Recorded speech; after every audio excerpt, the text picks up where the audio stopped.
Damai sejahtera bagi kita semuanya. Bapak Ibu Saudara diberkati Tuhan.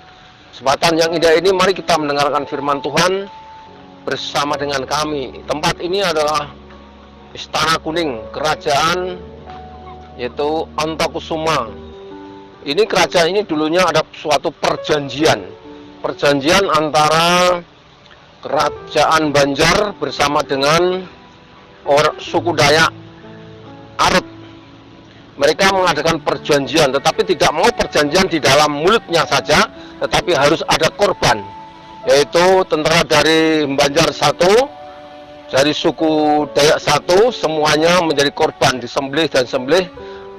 Akhirnya darahnya dicampur, dibuat perjanjian supaya rakyat yang dari suku Dayak Arut Selatan tidak dianggap sebagai hamba, tetapi dibuat sebagai saudara.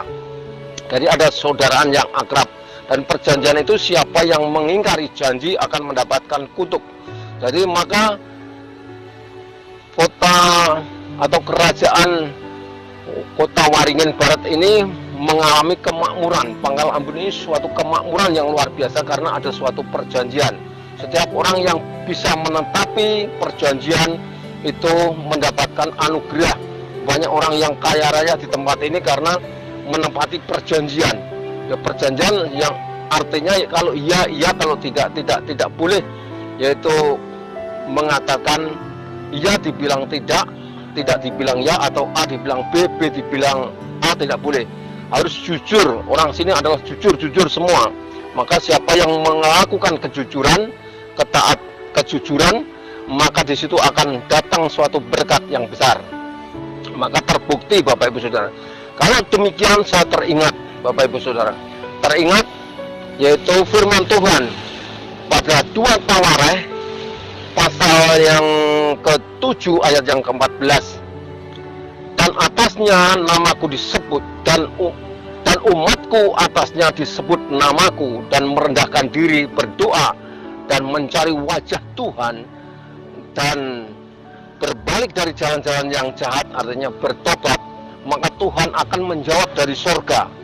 Tuhan akan mengampuni dosa kita semuanya, dan Tuhan akan memulihkan keadaan kita. Itu ada perjanjian. Sebenarnya Tuhan itu sangat suka dengan perjanjian. Mulai dari perjanjian lama dan perjanjian baru, ada kitab Taurat dan kitab Injil, itu isinya adalah perjanjian. Jika kita bisa menepati perjanjian, maka Tuhan akan menepati apa yang dijanjikan. Maka dengan keadaan seperti ini Bapak Ibu Saudara, hanya satu hal yang harus kita lakukan, yaitu bertobat, mencari wajah Tuhan, merendahkan diri, dan berdoa dan bertobat. Itulah yang diinginkan Tuhan.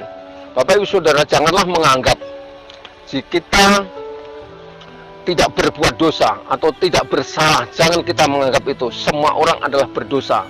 Kalau kita tidak mengakui dosa, maka kita dianggap orang yang sombong dan bersalah.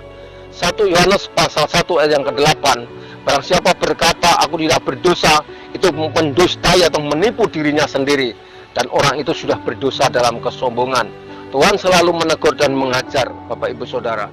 Seperti Ibrani 12 ayat yang ke-5 dan 6. Tidak tahukah kamu tentang berbicara, yaitu bahwa jangan anggap enteng didikan Tuhan, sebab Tuhan menyesal mengajar orang yang diakuinya sebagai anak.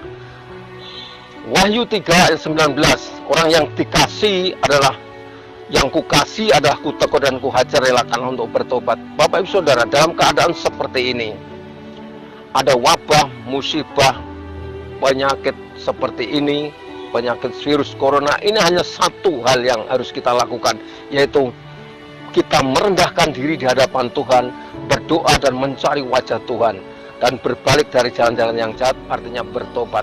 Itulah yang harus kita lakukan Bapak Ibu. Tanpa melakukan itu, Tuhan tidak akan menepati janjinya. Padahal Tuhan sudah berjanji, jika kamu mau mencari wajahku dan berbalik dari jalan-jalan yang jahat, berdoa, maka Tuhan menjawab dari sorga dan mengampuni segala dosa, kesalahan kita, bahkan dipulihkan keadaan kita dan dipulihkan negeri kita. Itu luar biasa. Maka jika kita tidak mau yaitu menepati janji, itu hanya satu hal, yaitu Yesaya 59 ayat yang 1 dan kedua, sesungguhnya tangan Tuhan tidak kurang panjang untuk menyelamatkan, pendengarannya tidak kurang tajam untuk mendengarkan, tetapi yang merupakan pemisah antara kamu dan Allahmu ialah segala dosamu. Jika kita masih melakukan dosa, tidak mau bertobat, maka Tuhan mendengar tapi tidak mau mendengarkan, melihat tapi tidak mau memperhatikan, bisa menolong tetapi tidak mau menolong. Maka Bapak Ibu Saudara yang diberkati Tuhan, inilah satu-satunya kesempatan kita harus berseru kepada Tuhan, mencari wajah Tuhan, berdoa, dan berbalik dari jalan-jalan kita yang jahat, yaitu bertobat. Maka Tuhan akan menepati janjinya, akan memulihkan keadaan kita, bahkan akan menghapus semua malapetaka yang ada ini seperti virus corona. Tuhan Yesus memberkati. Amin. Mari kita berdoa. Terima kasih Tuhan, kami mengucap syukur atas segala kasih kemurahan-Mu Tuhan. Kami bangga punya Tuhan seperti Engkau. Perkataan manusia boleh berhenti, tapi firman-Mu terus berkata-kata dalam hati kami, menegur, menghajar, mengingatkan kami, supaya kami selalu bertobat. Terima kasih Tuhan, kami berdoa buat bangsa Indonesia ini.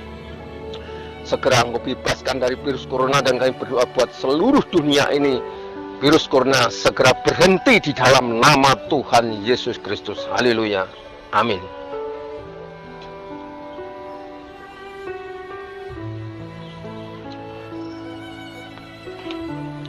Ono sing